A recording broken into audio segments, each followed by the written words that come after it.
Aladin et le roi des voleurs. Agrabah est en fête. Aladin va épouser la princesse Jasmine. Mais Aladin a le cœur lourd car son père lui manque. Il ne peut pas être à ses côtés puisqu'il est mort il y a de nombreuses années. Le génie, l'incroyable ami du couple, est très ému. « C'est magique !» s'exclame-t-il en sanglotant. Mais des intrus interrompent la cérémonie. Ce sont les 40 voleurs qui attaquent le palais royal. Leur chef, le roi des voleurs, tente de dérober l'un des cadeaux des mariés, un sceptre. Mais Aladin l'affronte et le lui reprend. Les voleurs sont mis dehors et Aladin ne tarde pas à découvrir pourquoi Cassim voulait le sceptre. Il contient en effet l'oracle, un esprit féminin qui connaît la réponse à de nombreux mystères. Le roi des voleurs avait besoin de ma clairvoyance pour trouver le trésor ultime, explique l'oracle. Elle révèle également à Aladin que son père est toujours vivant. « Où est mon père ?» demande Aladin, abattu. « Pars sur la piste des 40 voleurs, » lui répond l'oracle. Aladin monte sans plus attendre sur son tapis volant avec son perroquet Yago et son singe Abou pour partir à sa recherche. Aladin emporte avec lui le seul objet que lui a laissé son père, une dague. Lorsqu'il trouve les 40 voleurs dans leur repère, il entend parler Salouk, l'un d'eux. Ce dernier est furieux car ils sont revenus d'Agrabah les mains vides. « Sache que cette fois tes jours sont comptés, Cassim !» lui lance Salouk, menaçant, qui convoite son poste de chef de la bande. « Cassim ? Mais c'est le nom du père d'Aladin !» Salouk est sur le point de frapper le roi des voleurs à l'aide de ses griffes métalliques, mais Aladin se jette sur lui et l'en empêche. « Tu es mon père !» crie Aladin qui lutte contre Salouk. Cassim reconnaît tout de suite son ancienne dague. Le jeune homme dit bien la vérité. Mais Salouk n'a que faire de cette révélation. Aladin est un intrus et il a découvert le repère des 40 voleurs. Il doit donc mourir. Le roi des voleurs décide alors de soumettre Aladin au grand défi qui consiste à affronter Salouk. S'il gagne, il aura la vie sauve. Pendant l'affrontement, Salouk perd l'équilibre et tombe dans la mer depuis le sommet d'une falaise. Aladin est le vainqueur de l'épreuve. Les voleurs l'accueillent alors dans leur clan. Cassim lui révèle ensuite l'existence d'une chambre secrète qu'il est le seul à connaître. « Il existe un trésor », dit-il une fois à l'intérieur de la salle. « L'ultime trésor !» Il s'agit de la main de Midas, un objet magique qui transforme en or tout ce qu'il touche. Ce n'est pas un mythe et il va le prouver. Il montre à son fils un navire englouti en or massif.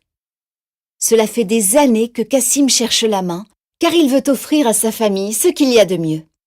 Depuis, il la cherche toujours. Mais ce que souhaite Aladin, c'est que son père assiste à son mariage. Cassim accepte l'invitation d'Aladin, mais sa véritable intention est de s'emparer du sceptre. Par ailleurs, il ignore que Salouk a survécu à sa chute. Il a trahi Cassim et a révélé au capitaine de la garde du sultan que le roi des voleurs est le père d'Aladin. Pendant que Cassim est reçu dans le palais et qu'il fait la connaissance de Jasmine et de son père le sultan, le capitaine de la garde revient. Avec l'aide de Yago, qui aime autant les trésors que lui, Cassim tente de dérober le sceptre. C'est alors que le capitaine de la garde l'arrête, révélant au sultan sa véritable identité. Il est le roi des voleurs. « Enfermez les prisonniers dans le donjon !» ordonne le sultan. Aladin est déçu. Son père ne semble être intéressé que par le trésor. Mais il sait très bien ce qu'il va faire, libérer Cassim car il veut qu'il sorte de sa vie pour toujours. Voilà pourquoi il ne souhaite pas s'enfuir avec lui. Sa place est dans le palais aux côtés de Jasmine. Et s'il est puni pour avoir libéré un prisonnier, alors il acceptera le châtiment. Cassim est libre et revient dans le repère des voleurs accompagné de Yago. Mais Salouk, devenu le chef de la bande, capture Cassim et l'oblige à demander à l'oracle où se trouve la main de Midas. Les voilà partis en mer. Tout semble perdu pour le père d'Aladin, mais Yago réussit à s'échapper et à revenir au palais pour les avertir que Cassim est en danger. Aladin voulait oublier son père, Mais il ne supporte pas l'idée de l'abandonner à son sort. Sans hésiter, il vole à son secours. Pendant ce temps en mer, l'oracle annonce « Vous êtes arrivés !»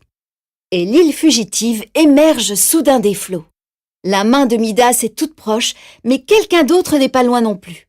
C'est Aladin qui se jette sur sa louque pour libérer Cassim. « Il m'a fallu des années pour retrouver mon père. Je ne veux plus jamais le perdre !» annonce-t-il, mettant le cruel voleur hors d'état de nuire. Puis il sourit à son père et dit « Si on allait le chercher, ce trésor !» Ensemble, ils se dirigent vers le palais de l'île où se trouve effectivement la main de Midas. Dans une immense salle, ils voient une gigantesque main qui flotte dans l'air et soutient une statue grise de Midas, laquelle tient la fameuse main magique. Aladin atteint la statue en sautant, mais son père l'avertit. « Fais attention, ne touche pas à la main en or !» Aladin saisit la main par la poignée et la lance à son père, mais Salouk est de retour et se jette sur Aladin. « Envoie-moi la main de Midas, Cassim, ou ton fils mourra !» crie-t-il. Le roi des voleurs accepte de renoncer à tout l'or du monde afin de sauver la vie d'Aladin. Il lance donc la main au voleur. Salouk éclate de rire, attrape la main et, au bout de quelques secondes, est changée en or. Car la main de Midas transforme en or tout ce qu'elle touche. Cassim a récupéré la main magique, mais c'est autre chose qui l'inquiète. « Cette maudite main aurait pu me faire perdre l'ultime trésor !» s'exclame-t-il. « C'est toi, mon fils, toi. Tu es mon ultime trésor, et pardon d'avoir mis si longtemps à le comprendre. La main de Midas peut sombrer au fond des mers avec sa malédiction. » Il l'envoie avec rage dans l'eau. Le seul type de richesse auquel Cassim aspire désormais est l'amour de son fils. Son cœur déborde de joie quand, enfin, Aladin et Jasmine se marient. Les jeunes mariés marchent sur le tapis rouge devant leurs invités émus, pendant que Raja, le tigre, tient la traîne du vêtement de Jasmine.